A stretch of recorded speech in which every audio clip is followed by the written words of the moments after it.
안녕하세요. 시대가 달라지고 있다는 것을 요즘은 매일같이 느낄 수 있는 것 같아요. 특히 기술과 과학의 발전을 보면 어릴 때 상상도 하기 힘들었던 미래 사회에 산 것 같은 기분이 드는데요. 요즘은 KTX로 서울에서 부산까지 3시간 만에 갈 수도 있고, 지구 반대편에 떨어져 있는 사람과도 실시간으로 연락을 주고받고, 얼굴을 보면서 이야기를 나눌 수 있죠. 하지만 제가 어릴 때만 해도 친구들과 통화를 하려면 집 전화나 공중 전화를 이용해야 했는데요. 지금은 친구와 이야기를 나누고 싶을 때 언제든 개인 스마트폰을 꺼내서 메시지나 전화를 할 수 있고, 얼굴을 보며 영상 통화를 할 수도 있어요. 그러다 보니 서로 멀리 떨어져 있어도 예전만큼 마음의 거리가 멀어지지는 않는 것 같은데요. 이런 기술들이 제가 어린 시절에도 널리 쓰이고 있었다면 어떻게 됐을까 하는 생각을 종종 해요. 제가 이런 생각을 하게 된 이유 중 하나는 바로 제 어린 시절 친구인데요. 제가 어릴 때 굉장히 소심한 성격이었거든요. 친구들에게 먼저 다가가서 인사를 하는 것조차 어려워했고, 먼저 다가준 아이들이랑도 무슨 이야기를 할지 몰라서 망설이다가 친해질 기회를 놓친 적도 많아요. 원래 성격 자체가 소심한 데다가 어릴 때 아버지를 따라 여기저기 이사를 많이 다니다 보니 친구들이랑 깊이 있게 친해질 기회를 얻는 게 힘들었어요. 초등학교 내내 떠돌이 시설을 하다가 중학교에 갈 때쯤에는 자리를 잡게 되었어요. 이번에도 역시나 어딘가로 이사를 하겠지 싶었는데 아니더라고요. 낡고 허름하기는 했지만 방 2개가 있는 작은 집을 마련했거든요. 우리 이제 여기서 쭉 살 거다. 진짜? 진짜 아빠? 우리 이제 이사 안 가? 그래, 안 가. 이제 이사 안 가도 돼. 우와, 정말이지 아빠? 이제 계속 여기서 사는 거지. 학교도 전학 안 가고. 그래 이 녀석아. 그게 그렇게 좋냐? 그럼. 와, 이제 이사를 안 가다니. 나 그럼 짐도 전부 다 푼다? 그래, 짐도 다 풀고 다 정리해 놓아. 그럼 나 아빠가 사줬던 비틀즈 포스터 붙여도 돼? 그럼 이제 우리 이사 안 가고 여기서 쭉 살 거야. 그동안 너 붙이고 싶었던 포스터, 사진 이런 거 다 붙여도 돼. 꿈만 같았어요. 그동안 아빠랑 여기저기 이사를 하느라 저는 항상 박스에 있는 짐을 다 풀지 않았어요. 언제 이사를 해야 할지 모르기 때문에 그 시기에 필요한 옷이나 물건을 몇 개만 딱 꺼내두고 나머지 짐은 항상 박스 안에 그대로 담아두었죠. 제 짐뿐만 아니라 집의 모든 물건들이 그랬어요. 살면서 필요한 물건 몇 가지만 딱 꺼내놓고 박스 안에 그대로 두었다가 이사를 할 때 상자째 옮기고는 했죠. 그러다 보니 제가 학교에서 그렸던 그림, 받았던 상장, 좋아하는 가수의 브로마이드는 물론 작은 사진 한 장도 벽에 붙여본 적이 없었어요. 우리 집은 언제나 어디든 떠날 준비가 되어 있는 상태 그대로였죠. 그렇게 6년, 7년 이상을 지내다 보니 아빠의 말이 꿈만 같이 느껴졌어요. 아직도 잊히지 않아요. 처음 제 방에 비틀즈 브로마이드를 붙이던 그날이 말이죠. 하나뿐인 아들 생일이라고 아버지가 사주셨던 그 브로마이드는 지금도 우리 집에 붙어 있을 정도로 제가 아끼는 물건인데요. 어릴 때 살았던 어느 집에서 매일 옥상에서 어떤 형이 비틀즈 노래를 듣고는 했어요. 처음에는 그 노래가 비틀즈인지도 모르고 들어보니 한국어도 아닌 것 같아서 참 요상하다 생각을 했었는데 언젠가부터는 저도 모르게 자꾸 흥얼거리게 되더라고요. 가사는 제대로 모르지만 머릿속에서 계속 그 음들이 떠나지 않았어요. 그래서 어느 날은 그 형에게 이게 무슨 노래냐고 물어보니 비틀즈라는 영국 가수의 음악이라고 하더라고요. 제가 관심을 보이니 그 형은 신이 나서 저에게 그 가수의 이름부터 역사, 그리고 노래들을 여러 가지 알려주기 시작했는데요. 가사가 적힌 종이를 보여주면서 노래를 알려주기도 했어요. 그러다 보니 어느새 저도 형처럼 비틀즈의 매력에 푹 빠져들게 되었죠. 그동안 유명한 가수들의 관심도 없던 제가 비틀즈 노래를 하루 종일 따라 부르고 공책에 꼬부랑 글씨로 가사를 적어오는 것을 본 아버지가 처음으로 제가 무엇인가를 그렇게 좋아하는 모습을 보고 브로마이드를 사주게 된 거예요. 제가 처음으로 좋아했던 가수이자 아버지가 처음으로 저에게 사준 브로마이드라 저에게 의미가 특별할 수밖에 없죠. 당당하게 브로마이드를 붙이고 처음 등교를 한 날 별거 아닌 일이었지만 이전과 달라진 상황에 제 마음은 한껏 부풀었어요. 늘 별 생각 없이 다니던 학교 가는 길이 그날 처음으로 두근거리고 설레더라고요. 그래도 여전히 낯을 많이 가리고 수줍음이 많은 성격이라 학교에 가서 아이들에게 말을 걸지는 않았지만 이제는 진짜 오래 볼 수 있는 친구를 사귈 수 있다는 생각에 제 마음은 그 어느 때보다 들떠 있었어요. 그래도 워낙 소심한 성격 탓에 여전히 교실에서는 있는지 없는지 모를 조용한 아이였어요. 입학한 지 2달째가 되도록 딱히 친한 친구라고 부를 만한 애도 없었죠. 나도 애들이랑 조금 더 친해져야 할 텐데 그러려면 용기를 내야 하는데 하면서 소심한 제 성격을 고쳐야겠다는 생각은 많이 했어요. 하지만 막상 애들 앞에 서면 이상하게 몸이 얼어붙어서 말이 잘 나오지 않더라고요. 무슨 이야기를 꺼내야 할지 몰라 한참을 생각하다가 쉬는 시간이 끝나버리기도 하고요. 그날도 오늘 하루 있었던 일들을 곱씹으면서 그때 이렇게 농담을 했다면 친구들이 좋아했을 텐데 하는 이런저런 생각을 하며 주번이라 수업이 끝난 후 교실을 정리하던 중이었어요. 그런데 어딘가에서 익숙한 노랫소리가 들리더라고요. 분명 이건 제가 좋아하는 비틀즈의 노래인데 싶어서 귀를 기울였더니 복도 쪽에서 노래가 들리고 있었어요. 작은 소리였지만 분명 제가 좋아하는 가수의 노래였죠. 그러더니 잠시 후 화장실에서 대걸레를 빨아서 가지고 가는 한 친구의 모습이 창문으로 보였어요. 그때 어딘가에서 용기가 솟아오르더라고요. 저는 그래서 다짜고짜 그 친구의 뒤를 쫓아갔어요. 저기... 너? 저기... 그... 너도 비틀즈 좋아해? 대체 어디서 그런 용기가 나왔는지 모르겠어요. 같은 반 친구에게도 아닌 다른 반 아이를 붙잡고 이렇게 먼저 말을 건 적은요. 그동안 선생님 심부름 등으로 아이들에게 말을 걸었던 적은 있었지만 누군가랑 친해지고 싶어서 이야기를 꺼낸 것은 처음이었죠. 제가 그 아이를 불러놓고도 너무 당황스럽고 부끄러워서 얼굴이 불타오르는 게 느껴졌어요. 잠시 저를 멀뚱히 쳐다보는 그 친구를 보고는 괜히 말을 걸었나 하는 생각이 들기도 했죠. 잠깐 침묵이 흐르는 몇 초가 저에게는 몇 년처럼 느껴졌어요. 너도 비틀즈 좋아해? 우와, 다른 애들은 비틀즈는커녕 외국 가수는 관심도 없던데 맨날 서태지와 아이들인가에만 관심 있고. 나 비틀즈 좋아해. 그 초등학교 때부터 좋아했어. 진짜? 우와, 나도. 우리 아버지가 비틀즈를 엄청 좋아하거든. 우리 집에 LP판도 있어. 우와, LP? 나 한 번도 들어본 적 없는데. 뭐? LP를 한 번도 들어본 적이 없어?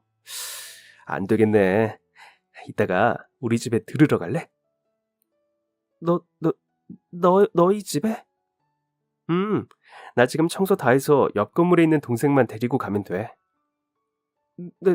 내가 같이 가도 돼? 당연하지. 비틀즈 좋아하는 친구는 처음인데 이런 기회를 놓칠 수는 없지. 그렇게 처음으로 용기 내 말을 걸었다가 저는 그 친구의 집까지 놀러가게 되었어요.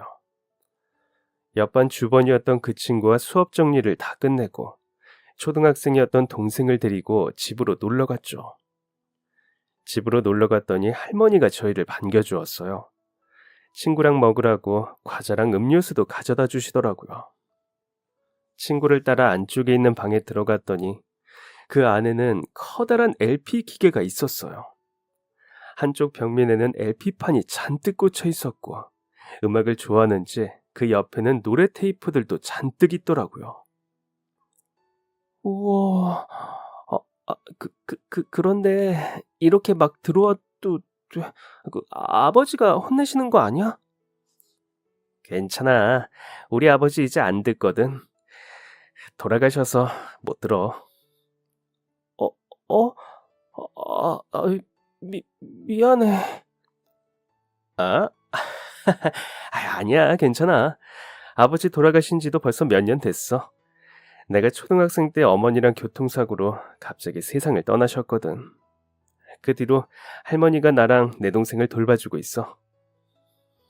부모님이 돌아가셨다는 말을 아무렇지 않게 하는 친구가 신기했어요.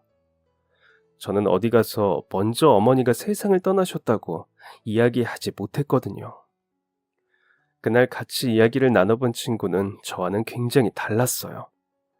항상 자신감이 넘쳤고 성격도 무척이나 활발하고 이야기도 재밌게 잘했어요. 부모님이 일찍 세상을 떠났지만 그거에 대한 불평이나 불만도 없었고 한마디로 구김살이 없는 밝은 아이였어요. 뭔가 저랑 비슷한 상황인 것 같으면서도 굉장히 다른 친구의 모습이 신기하기도 하고 한편으로는 그의 당당함이 부럽기도 했어요. 그렇게 늦은 저녁까지 저희는 LP로 음악을 들으면서 많은 이야기를 나눴어요. 그리고 저녁 시간이 되어 집으로 돌아갔죠. 집에 와서도 오늘 하루가 믿어지지 않았어요. 제가 먼저 말을 걸고 처음 보는 친구 집에 놀러가 같이 놀다 온 게 너무 신기했죠. 퇴근하고 집에 돌아온 아버지도 제가 오늘 친구 집에서 놀다 왔다고 이야기하자 깜짝 놀라셨어요. 내일은 친구랑 같이 과자라도 사 먹으라면서 용돈도 주시더라고요. 그때부터 제 삶이 조금씩 달라졌어요. 그 애는 워낙 성격이 활발하고 사교성이 좋아 친구들도 많았거든요. 그래서 같이 다니다 보니 저도 아는 친구들이 많아지고 저희 반에도 그 애랑 친했던 애들이 저와도 친하게 지내기 시작했어요. 학교 수업이 끝나고 나면 항상 초등학생인 동생을 데리러 같이 갔어요. 친구가 많은 아이지만 동생을 챙겨야 하다 보니 학교 끝나면 항상 약속에 빠지더라고요. 저희는 초등학교에서 동생을 데리고 집으로 가서 같이 숙제도 하고 LP로 음악도 듣고 간식도 먹으면서 시간을 보냈어요. 음악 이외에도 이야기를 나누다 보니 대화가 잘 통해서 거의 날마다 같이 노는데도 시간 가는 줄 모르겠더라고요. 2학년이 되어서는 같은 반이 된 덕분에 1학년 때보다 더 친하게 지냈어요. 드디어 저에게도 단짝이라고 부를 수 있을 만한 친구가 생겼죠. 그러다 보니 소심하기만 했던 제 성격도 그 애를 닮아가며 조금씩 달라졌어요. 저는 어릴 때부터 학교 공부를 워낙 열심히 했어요. 성격만큼 저희는 성적도 굉장히 달랐어요. 제가 잘하는 게 공부다 보니 같이 어울려 놀면서 그 애한테 이것저것 알려주기 시작했어요. 처음에는 어려워하던 그 친구도 어느새인가 조금씩 성적이 오르기 시작하더라고요. 학교가 끝나면 저랑 같이 숙제도 하고 시험 기간이 되면 공부하면서 저는 그 애로부터 긍정적인 성격을 배우고 그 친구는 제 덕분에 성적이 조금씩 올랐어요. 서로에게 좋은 영향을 주는 단짝이었죠. 그렇게 중학교 시절 내내 붙어 다니다가 고등학교는 서로 다른 곳으로 가게 되었어요. 아쉬움이 많이 남았지만 그래도 여전히 제 가장 친한 친구였어요. 학교가 끝나면 여전히 그의 집에 모여서 시간을 보내고 주말에는 근처 시내를 돌아다니면서 같이 놀기도 했어요. 같이 용돈벌이해 보겠다며 아침에 만나서 우유도 배달하고 신문도 돌리고 아는 분의 가게에서 홀서빙 하기도 했어요. 그렇게 모은 돈으로 좋아하는 비틀즈 테이프도 사고 둘 다 대학에 갈 꿈을 꾸면서 저금도 했어요. 그렇게 저희는 언젠가 돈을 아주 많이 벌어서 비틀즈 음악을 잔뜩 틀어둘 수 있는 가게를 차리자는 꿈도 꿨어요. 대학 졸업해서 돈을 엄청 많이 주는 회사에 가자면서 잔뜩 희망에 부풀어 있었죠. 차곡차곡 쌓여가는 돈을 보면서 언젠가 그 친구와 함께 같은 대학에 다니는 꿈도 꿨어요. 어른이 되어서도 이렇게 절친한 친구랑 같이 할 수 있다면 얼마나 좋을까 생각했죠. 하지만 그 바람은 오래가지 못했어요. 고등학교를 졸업하기 전 친구를 돌봐주던 할머니가 쓰러지셨거든요. 간암 판정을 받고 병원에 입원하게 됐는데 당장 입원비에 치료비로 대학에 가겠다는 꿈은 접어야만 했어요. 어린 동생까지 있었으니 친구에게는 선택지가 없었어요. 그래서 얼마 남지 않은 고등학교를 포기하고 근처 공장에 들어갔어요. 거기서 열심히 일을 하면서 병원비와 생활비를 마련했죠. 제가 도움을 주고 싶었지만 저 역시 넉넉한 형편이 아니었기에 도와줄 수가 없었어요. 이럴 때 돈이 없다는 게 너무 안타깝더라고요. 그해 겨울 저는 수능을 보고 원하는 대학에 당당하게 합격했어요. 좋은 성적이라 장학금도 지원받는 조건이었죠. 이 소식을 들은 친구는 마치 자기 일처럼 기뻐해 줬어요. 저라면 할 수 있을 줄 알았다고 정말 다행이라면서요. 하지만 기쁜 소식도 잠시였어요. 할머니가 결국 세상을 떠나셨거든요. 친구가 그렇게 많이 우는 모습은 그때 처음이었던 것 같아요. 제가 도울 일이 없다는 게 너무 가슴이 아팠어요. 그래서 조문하면서 부의금으로 그동안 제가 모았던 돈을 탈탈 털어서 넣었어요. 얼마 되지 않은 금액이지만 그래도 병원비와 생활비 때문에 고민이 많던 친구에게 조금이라도 도움이 되고 싶었거든요. 그리고 장례식이 다 끝난 후 친구가 찾아왔어요. 나 이 동네 떠나. 뭐? 아는 분이 울산 쪽에 진짜 돈을 많이 주는 공장이 있다고 해서 거기로 가려고. 뭐? 그렇게나 멀리? 멀지만 그래도 돈이 더 중요하니까. 내가 빨리 돈 벌어야 병원비도 마저 갚고 내 동생도 나중에 공부시켜서 대학 보내지. 나는 아니라도 동생은 나보다 공부도 훨씬 잘하잖아. 걔는 대학 보내야지. 얼마나 가 있는데? 모르겠어. 가봐야 알 것 같아. 들어보니까 한 1년만 열심히 하면 금방 큰 돈 모은다고 하니까 돈 모으면 다시 돌아올게. 미안하다. 내가 도와줄 수 있는 게 없어서. 아이, 무슨. 조이금 많이 낸 거 너지? 딱 보니까 그동안 아르바이트해서 모았던 돈 탈탈 털어서 내 돈데. 어? 아니, 근데 그거, 얼마 되지도 않잖아. 야, 그 돈이 액수가 얼마 안 되는 거지. 네가 몇 년 동안 열심히 모은 거잖아. 너도 대학 가려면 책도 사고, 뭐 거기서 지내려면 하숙비 그런 것도 내야 한다며. 너한테도 필요한 돈이었잖아. 괜찮아. 어차피 장학금 받았으니까 학비는 괜찮고, 가서 아르바이트 하면 그 정도는 낼 수 있을 거야. 고맙다. 그 돈이 너는 작다고 생각할지 몰라도 나한테는 진짜 큰 의미야.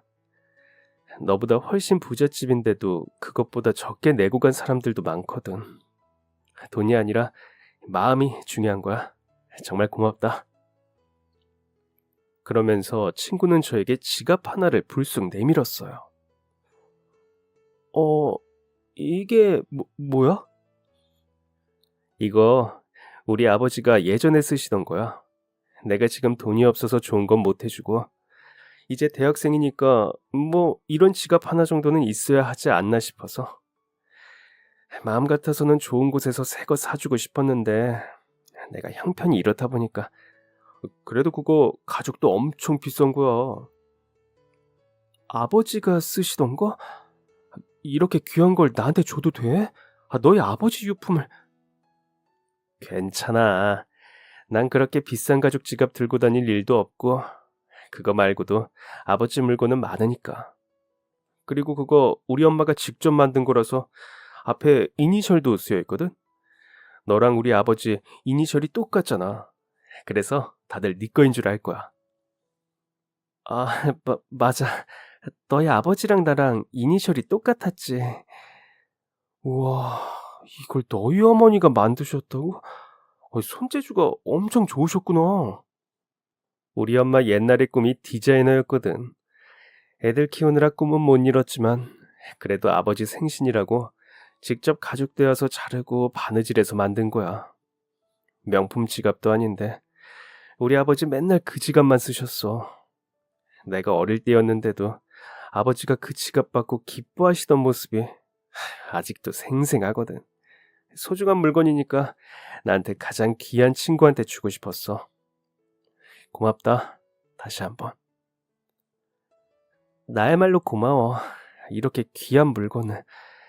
내가 깨끗하게 잘 쓸게. 가서 다치지 말고 열심히 일하고. 우리 열심히 해서 멋진 모습으로 다시 만나자. 그래. 너도 대학 갔다고 이제 신나서 놀지 말고 가서도 열심히 공부해라. 알았어. 저희는 마지막으로 힘내라며 서로를 꽉 껴안아 줬어요. 소나기에 힘이 풀릴 때까지 악수하다가 헤어졌죠. 친구와 이별을 한 이후 저는 대학에 들어가서 아르바이트에 학교 공부에 온몸이 부서져라 매일을 보냈어요. 친구는 공장 근처에 방을 얻어서 지냈고 집 전화가 없어 공중전화로 저희 하숙집에 연락하고는 했어요.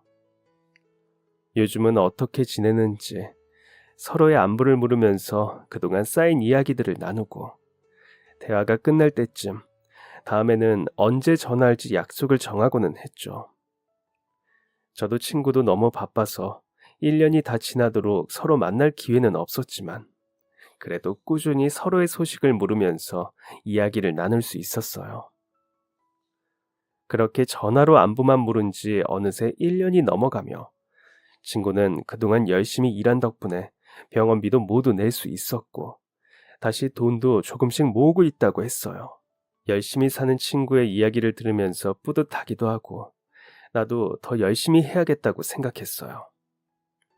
군대 문제로 한참 고민이 많던 저는 우선 공부가 먼저라는 생각에 계속 입대를 미루고 있었어요. 그 당시 법학과를 진학한 저는 사법고시를 볼까 말까 고민이 많았거든요. 사실을 준비하고는 싶었지만 집안 형편이 넉넉하지 못해 일을 하면서 시험 공부를 해야 하는데 할 수 있을지 자신이 없었어요. 남들은 그것만 매달려도 합격할까 말까 한다고 하는데 돈을 벌면서 공부가 될까 싶었죠. 괜히 시간만 낭비하는 건 아닐까 싶기도 하고 어느 쪽이 맞는 선택인지 방황을 많이 했어요. 그러다가 결국 시험 준비하다가 괜히 시간과 돈을 쓰느니 빨리 졸업해서 대기업이나 학원 강사로 취직하는 게 낫겠다고 생각했어요. 그러다 보니 남들보다 2, 3년 늦은 나이에 입대하게 되었어요. 입대하게 되면서 친구와의 연락이 뜸해지기는 했지만 그래도 휴가 때 가장 먼저 연락을 했던 사이일 정도로 여전히 돈독한 관계였어요. 휴가 나가기 전 아버지에겐 날짜를 이야기해두면 친구가 그때 맞춰서 집 전화를 하고는 했죠. 그러던 어느 날이었어요. 그때도 휴가를 나가서 친구의 전화를 기다리고 있었는데 하루가 다 가는데도 연락이 없더라고요. 분명 아버지도 지난주쯤 친구가 연락했을 때 날짜를 정확하게 알려줬다고 그때 전화하겠다고 이야기하면서 끊었다고 해요. 혹시 갑자기 무슨 일이라도 생겼나 했는데 아무리 시간이 지나도 연락이 없더라고요. 그러다가 결국은 휴가 마지막 날이 되었는데 그때까지도 전화가 없었어요. 안 좋은 일이라도 생겼나 걱정이 되었지만 제 쪽에서 연락할 방법이 없어서 마냥 기다릴 수밖에 없었죠. 제가 다시 복귀한 후에도 아버지에게 종종 친구에게 연락이 왔는지 물었지만 여전히 한 번도 전화가 없었다고 하더라고요. 이상하다는 생각이 들었지만 답답한 마음을 어디에다 물어볼 곳도 없었어요. 그렇게 1주, 2주, 어느새 한 달이 훌쩍 넘어서도 친구는 연락 한 번이 없었어요. 그리고 저녁을 몇 달 앞둔 어느 날이었어요. 벌써 친구와 연락하지 못한 지 6개월이 훌쩍 넘어 이제는 그냥 포기를 하고 있었죠.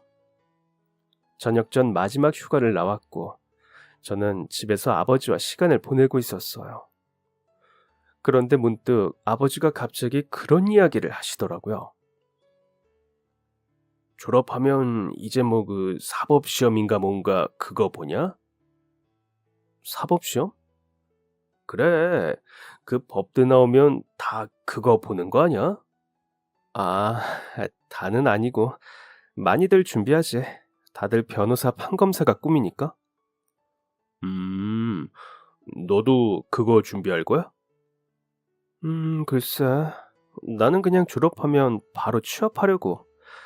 괜히 공부한다고 시간이랑 돈 쓰는 것보다 그게 나을 것 같아서. 그래? 아이, 우리 아들도 그 사법시험 합격해서 변호사 딱 되어서 어려운 사람들 많이 도와주면 좋을 텐데. 변호사? 그 얼마 전에 텔레비전 보니까 엄청나게 어렵게 사는 사람들 전문으로 도와주는 변호사가 있던데 아주 멋지더라고. 돈 많이 버는 사람도 좋지만 그렇게 어려운 분들 도와주는 게 진짜 훌륭한 거 아닐까 싶더라. 그래서 우리 아들도 그런 사람 되면 좋겠다 생각했지. 뭐 돈 때문에 그러는 거면 너 시험 합격할 때까지 아버지가 도와줄 테니까 공부해. 그 정도는 아버지가 힘써 볼 테니까. 아버지의 이야기를 듣고 생각이 많아졌어요. 진짜 그 변호사가 멋있어서 그렇게 말한 것도 있겠지만 어쩌면 제가 돈 때문에 하고 싶은 공부를 포기하는 게 아닐까 싶어서 이야기하신 것 같기도 했거든요. 그리고 아버지에게는 어떤 촉이 있었나 봐요. 갑작스럽게 그런 말을 남기고 며칠 후 일하다가 쓰러지신 채 다시는 눈을 뜨지 못하셨거든요. 이걸 다행이라고 이야기해야 할지 제가 휴가를 나온 때에 일어난 일이라 저는 아버지의 장례까지 마치고 복귀를 할 수 있었어요. 마지막 휴가에서 갑작스럽게 아버지의 장례까지 치르게 된 저의 마음이 너무 복잡했어요. 이럴 때 가장 친한 친구에게 털어놓고 싶었지만 마지막 휴가가 끝날 때까지도 친구로부터는 연락이 없었죠. 친구가 걱정되기도 하고 이렇게 갑작스럽게 연락이 끊어진 것도 살짝 괘씸하기도 했어요. 결국 저녁을 한 이후 아버지와 살던 집을 정리하면서 그동안 유일한 연락 수단이었던 우리 집 전화도 끊게 되었죠. 그렇게 이제 앞으로는 영영 다시는 그 친구와 연락하지 못하겠구나 생각을 하면서 갑자기 제 삶이 크게 뒤집힌 것 같은 느낌이 들었어요. 군대에서 전역한 이후 저는 마음을 고쳐먹었어요. 얼른 대학을 졸업해서 돈을 벌려고 했던 마음을 다잡고 본격적으로 사법고시를 준비하기로 했죠. 앞으로 길이 험난하겠지만 그래도 아버지가 꼭 보고 싶어 했던 모습이니 이 악물고 달려들 준비가 되어 있었어요. 그동안 효도라고는 제대로 해본 게 없는데 이미 돌아가셨지만 이거라도 이뤄서 하늘에서라도 볼 수 있게 해드리고 싶었어요. 꼭 시험에 합격해서 반드시 자랑스러운 아들이 되겠다고 굳게 다짐하면서 대학을 졸업하고 고시원에 들어가서 시험을 준비하기 시작했어요. 그리고 예상했던 것처럼 시험을 준비하는 동안은 정말 험난했어요. 당장 생활비도 넉넉하지 않아서 낮에는 건설 현장에서 고된 노동을 하고 저녁에 퇴근하고 돌아와 다음날 새벽까지 공부했어요. 너무 오래 앉아 있어서 엉덩이에 감각이 없어진 적도 있었어요. 공부하느라 집중했더니 밥 먹는 것도 까먹는 날도 있었고요. 그렇게 일과 공부를 매일같이 하면서 오직 시험에 합격하는 것만을 꿈꾸며 달렸어요. 그렇게 1년, 2년, 3년 시간은 계속해서 흘렀어요. 우스갯소리로 사법고시 합격은 하늘이 정해준다는 말처럼 낙타가 바늘구멍에 들어가는 것만큼 어려운 일이었죠. 가끔은 내가 머리가 나쁜 게 아닐지 생각이 들 정도로 괴로웠어요. 시간이 흐르면 흐를수록 자괴감이 들기도 하고 어쩌면 내가 사법시험에 합격할 만큼의 인재는 아닐지도 모른다는 생각도 들었죠. 하지만 그런 생각이 들 때마다 마음을 다시 먹었어요. 아버지가 제가 좋아하는 거라며 어려운 살림에도 사주셨던 비틀즈 브로마이드를 보면서 나도 살아생전 못다한 효도를 어떻게든 해내자고 다짐했죠. 그렇게 총 12년이 걸렸어요. 5년이 넘을 때쯤 포기할지 고민도 했지만 그 이상이 되니까 저도 오기가 생겨서 무조건 합격을 봐야겠다 싶더라고요. 그렇게 무수히 탈락의 고배를 마시던 어느 날 합격했다는 소식을 들은 순간 그 자리에서 기절할 뻔했어요. 내가 진짜 합격을 한 것이 맞나 몇 번이나 눈을 비비면서 다시 보고는 했죠. 그렇게 마침내 12년 만에 저는 당당하게 사법연수생 자격으로 입소했어요. 물론 이 과정도 쉽지 않다고 하지만 그동안의 끈기를 봐서는 이 정도는 가뿐하다는 생각이 들더군요.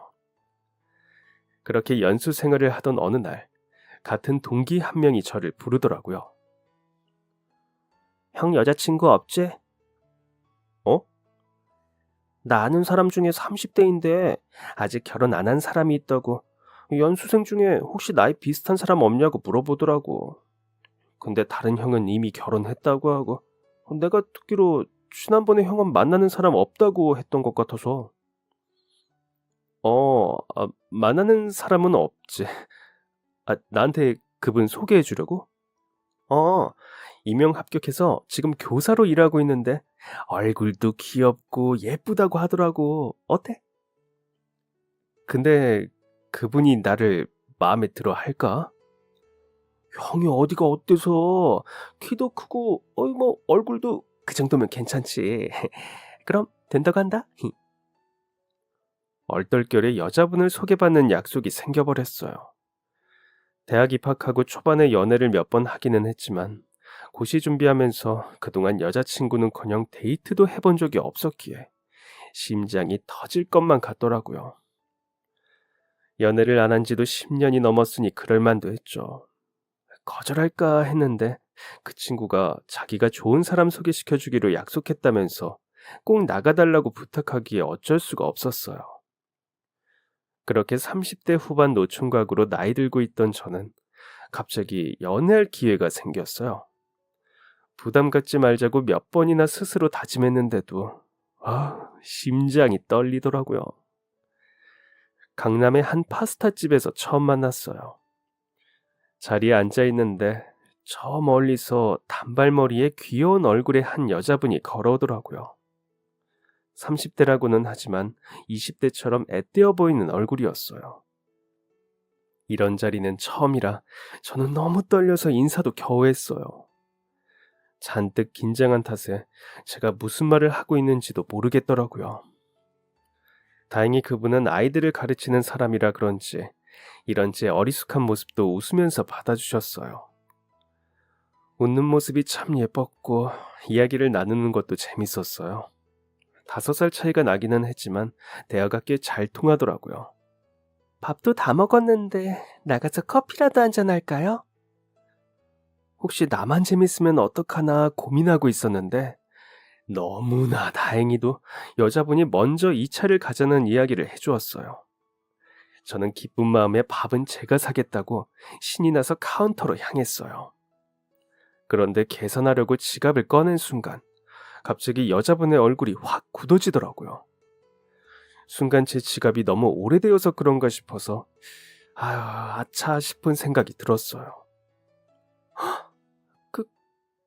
그 지갑 그거 어디서 났어요? 여자분은 제 지갑을 가리키면서 물어보더니 갑자기 눈물을 뚝뚝 흘리더라고요. 순간 너무 당황스러웠어요.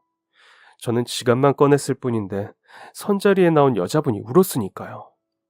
잠시 당황스러웠지만 얼른 결제하고 어느새 펑펑 울고 있는 여자분을 데리고 밖으로 나왔어요. 바로 앞에 있는 벤치에 앉아서 손수건을 꺼내주고는 진정이 될 때까지 잠시 기다렸죠. 제가 지갑 좀 다시 자세히 봐도 될까요? 저는 지갑을 꺼내서 보여줬어요. 여자분은 지갑을 들고는 어루만지더니 다시 펑펑 울기 시작했어요. 맞네, 맞아. 내가 잘못 본 게 아니네. 그러면서 계속 지갑을 만지면서 울었어요. 무슨 말을 꺼내야 할지, 어떻게 행동해야 할지 몰라 그냥 옆에 멍하니 앉아 있었죠. 한참을 울고 나서 그녀는 다시 지갑을 어디서 났는지 물어봤어요. 어린 시절 친구가 줬어요. 제가 어릴 때 성격이 정말 소심했는데 좋아하는 가수가 같아서 처음으로 용기를 내서 친해진 친구가 있었거든요.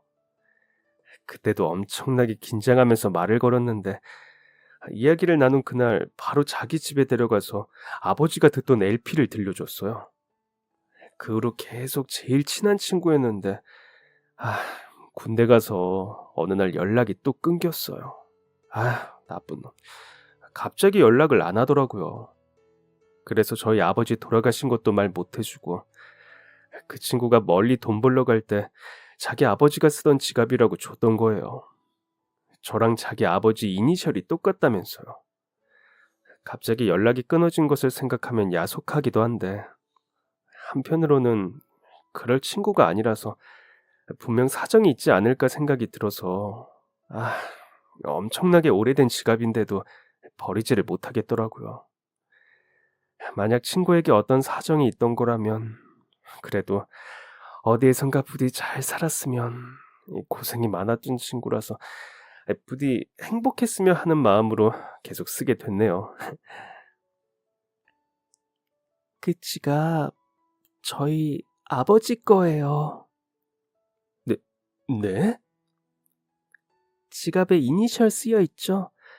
예전에 디자이너가 되고 싶었던 어머니가 아버지한테 직접 만들어준 거예요. 시장에서 가죽 쌓아서 직접 자르고 바느질하면서 아버지 돌아가신 후에 오빠가 항상 애지중지 하던 거예요. 어머니의 정성과 아버지의 행복이 모두 담긴 물건이라면서 엄청나게 아끼던 지갑이었는데 어느 날 없어져서 우리 집이 그때 너무 어려워서 돈을 마련하려고 판 줄 알았어요. 오빠 속상할까봐 차마 어떻게 했냐고 물어보지도 못했었는데 친한 친구한테 줬던 거구나. 가장 아끼던 물건이니까 제일 소중한 사람에게 줬나 봐요. 오빠요? 네, 저희 오빠요. 비틀즈를 좋아하던 음악은 LP가 최고라면서 나중에 가게를 차릴 거라고 했던 제 친오빠요. 비틀즈? 그럼 혹시 맞아요. 그러고 보니 제가 초등학생 때 맨날 학교에 오빠 친구가 같이 데리러 왔던 기억이 나네요.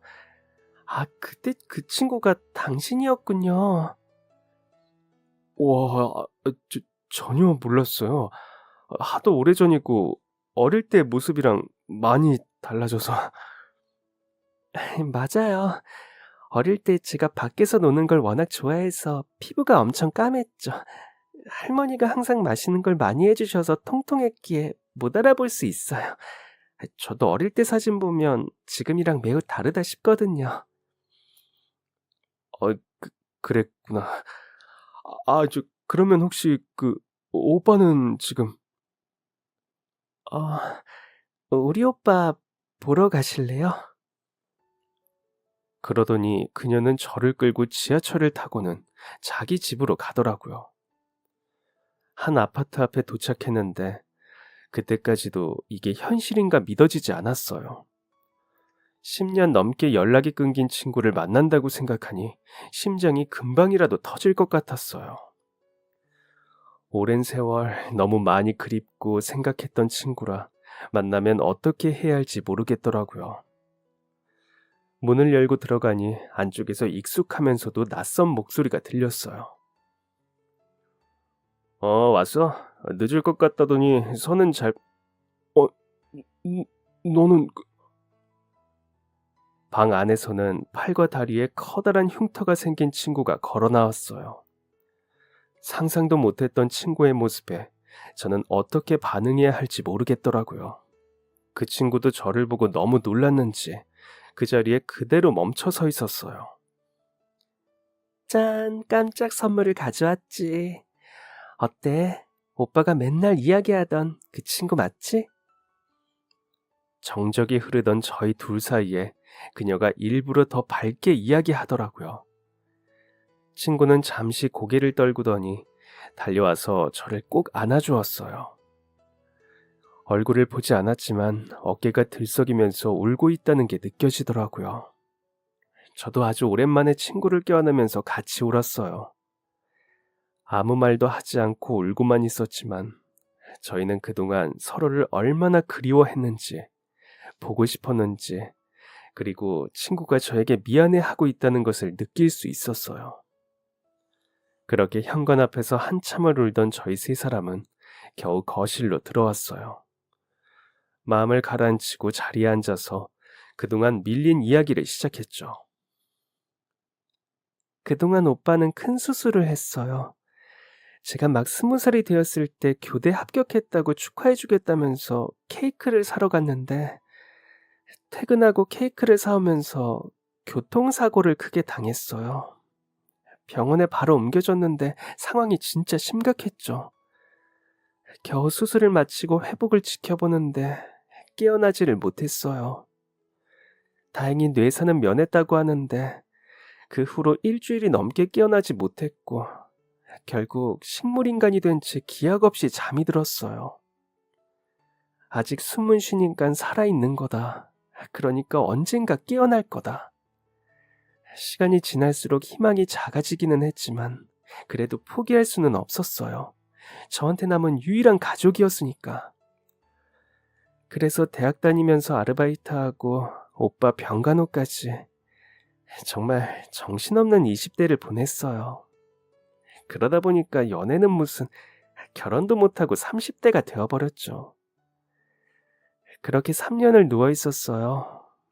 그때쯤에는 오빠가 깨어날 거라는 희망이 거의 무너진 상태였어요. 그냥 매일 잠들어 있어도 오빠를 볼 수 있다는 사실만으로 버티고 있었는데 어느 날 갑자기 정신을 차렸어요. 하지만 식물인간 상태로 3년을 누워만 있다 보니 그 후로도 쉽지 않더라고요. 몸에 근육도 다 빠지고 음식도 그동안 먹지를 못했으니 그때 오빠 상태는 정말 말이 아니었거든요. 혼자서는 눈뜨기도 어렵고 말하는 것은 물론 화장실도 갈 수 없었어요. 그러다 보니 오빠가 깨어나고 나서 제가 할 일이 더 많았던 것 같아요. 동생 덕분에 내가 지금 이렇게 생활할 수 있는 거야. 지난 10년 병간호하고 수발 들었던 것 생각하면 내가 너무 미안하지. 깨어나고 나서도 재활 치료하는데 거의 5년이 걸렸어. 병원에서는 다시 말하거나 걷는 게 힘들 수도 있다고 했는데 그동안 옆에서 나 때문에 자기 삶도 제대로 살지 못했던 동생 생각하면 그냥 포기할 수는 없더라. 그래서 남들보다 2배, 3배 더 열심히 재활했어. 진짜 이 악물고 어떻게든 남은 삶은 동생이 나 신경 안 쓰고 살 수 있게 하려고 정말 열심히 했어. 그 덕분에 지금은 이렇게 혼자서도 걷고 말하고 밥도 먹고 다 할 수 있게 되었어. 그 너한테는 정말 미안하다. 내 연락 많이 기다렸을 텐데 깨어나고 나서 네 생각도 정말 많이 났거든. 그런데 예전 전화번호는 연락이 안 되고 학교도 이미 졸업하고 너를 찾을 방법이 없더라고. 친구의 몸에 난 흉터를 보니 그때 얼마나 큰 사고였는지 알 것 같았어요. 식물인간 상태에서는 시간이 지날수록 깨어난 이후에 회복하기가 어려워진다고 하는데 얼마나 열심히 노력해서 지금의 모습이 되었을지 감히 상상도 하기 어려웠죠. 그동안 제가 아버지를 위해서 이악 물고 노력해왔듯이 친구는 동생을 생각하며 죽을 힘을 다해 노력했다는 것을 알 수 있었어요. 저희는 한참을 밀린 이야기를 나누고 친구는 저희 아버지 장례식에 참여하지 못한 것을 크게 안타까워하면서 슬퍼하더라고요. 어쩔 수 없는 사정이 있었다는 것을 이제는 알기에 저도 그때 원망했던 마음이 눈 녹듯이 사라졌어요. 그리고 아직도 자신이 준 지갑을 쓰는 것을 보고 꽤 감동하더라고요.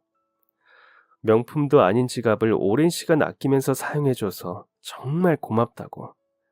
그 덕분에 우리가 이렇게 다시 만날 수 있었다면서 나중에 자기가 돈 벌어서 비싼 거로 꼭 바꿔주겠다고 하면서요. 그 후 저희는 다시 예전처럼 자주 연락하고 만나게 되었어요. 핸드폰이 생긴 덕분에 예전과는 달리 저희가 소식을 듣고 싶을 때는 언제든 만날 수 있었죠. 저는 그동안 연수 생활로 바쁘고 정신없는 날을 보내고 있었고, 친구는 나중에 LP바를 차릴 거라면서 학원에 다니며 커피와 칵테일을 배우고 있었어요. 이번에는 서로를 든든하게 응원해주면서 각자의 삶을 열심히 살아갔는데요. 셋이 모여서 보내는 시간이 많아지면서 그녀와 저 사이도 자연스럽게 더 가까워졌어요. 혹시 우리가 연애하면 친구가 싫어하지는 않을까 걱정을 많이 했는데, 다행히도 다른 남자를 만나는 것보다 저라면 믿을 수 있다면서 오히려 저희 사이를 응원해 주더라고요. 그렇게 2년이 지나고 저는 연수원을 졸업하고 유명 로펌에 취직하게 되었고, 친구는 꿈에 그리던 LP바를 차리게 되었는데요. 취업하자마자 바로 그녀에게 청혼했어요. 친구와 함께 LP바에서 프로포즈했는데 정말 다행스럽게 제 청혼을 예스라고 받아주더라고요. 그렇게 친구와 재회하고 운명의 짝을 만나서 결혼하고, 아버지의 바람처럼 변호사도 되었는데요. 친구가 오픈한 가게도 꽤 장사가 잘 되고 있어요. 지난 5년간은 믿을 수 없을 정도로 꿈 같은 일이 가득했는데요. 그동안 힘들고 어려운 시기도 있었지만 이제는 사랑하는 아내와 귀여운 딸도 하나 있고, 시간이 날 때마다 같이 비틀즈의 LP를 들을 수 있는 멋진 가게 사장님인 베스트 프렌드도 있어요. 무엇보다 이제는 스마트폰 덕분에 언제 어디서든 제가 사랑하는 사람들과 메시지도 보내고 통화도 할 수 있어서 더 좋은데요. 이제는 언제든지 연락을 주고받을 수 있으니 앞으로는 좋은 친구와 다시 멀어질 걱정은 없을 것 같네요. 그럼 지금까지 사연 들어주셔서 감사합니다. 사연이 재미있으셨다면 구독과 좋아요 부탁드려요. 감사합니다. 안녕히 계세요.